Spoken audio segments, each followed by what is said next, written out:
தென்றல் தவழும் தென்காசி குற்றாலத்துக்கு நீங்க போறீங்க அப்படின்னா, கண்டிப்பா மிஸ் பண்ணாம இந்த இடங்கள்லாம் பார்த்துட்டு வந்துருங்க. முதலாவது இடம் குற்றாலம் மெயின் அருவி. இந்த அருவிய பேரருவி அப்படின்னு சொல்லி கூட அழைப்பாங்க. பிரம்மாண்டமா இந்த அருவி ஊத்தும். மேல இருந்து ஊத்துற அழகா பார்த்துக்கிட்டே இருக்கலாம். அவ்ளோ அழகா இந்த தண்ணி ஊத்திக்கிட்டே இருக்குங்க. அது மட்டும் இல்லாம இந்த அருவிக்கு முன்னாடி தான் பார்த்தீங்கன்னா குற்றாலநாதீஸ்வரர் அப்படின்னு சொல்லிட்டு ஒரு அற்புதமான சிவன் கோயில் இருக்கு. மிக பழமையான ஒரு கோயில். அந்த கோயிலையும் மறக்காம பார்த்துட்டு வாங்க.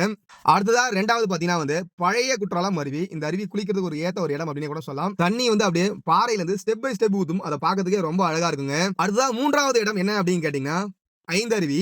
ஐந்தருவின்றது பார்த்தீங்கன்னா, மெயின் அருவியிலிருந்து ஒரு 5 கிலோமீட்டர் தொலைவுல இருக்கு. இந்த அருவி பார்த்தீங்கன்னா, ஆத்து தண்ணி பார்த்தீங்கன்னா, ஒரு இடத்துல 5 கிளைகளா பிரிஞ்சு ஊத்தும். பார்க்கிறதுக்கு அவ்வளோ அழகா இருக்கும். குற்றாலத்துல இந்த 3 அருவிகள் மட்டும் இல்லாம சிற்றருவி, புலியருவி அப்படின்னு சொல்லிட்டு நெறைய அருவிகள் இருக்கு. அதையும் முடிஞ்சா போய் பாருங்க. அடுத்ததா 4வது இடம் என்ன அப்படின்னு கேட்டீங்கன்னா, குற்றாலத்துல இருந்து கிட்டத்தட்ட 16 கிலோமீட்டர் தொலைவுல செங்கோட்டைக்கு மிக அருகாமையில இருக்க குண்டாறு அணை தான். கடைசியா 5வது இடம் என்ன அப்படின்னு கேட்டீங்கன்னா, தென்காசி காசி விஸ்வநாதர் கோயில். இந்த கோயில்ல மட்டும் தாங்க ஒரே நேர்கோட்டுல காத்து வெவ்வேறு விதமான டைரக்ஷன்ல வெவ்வேறு இடங்கள்ல வீசுது.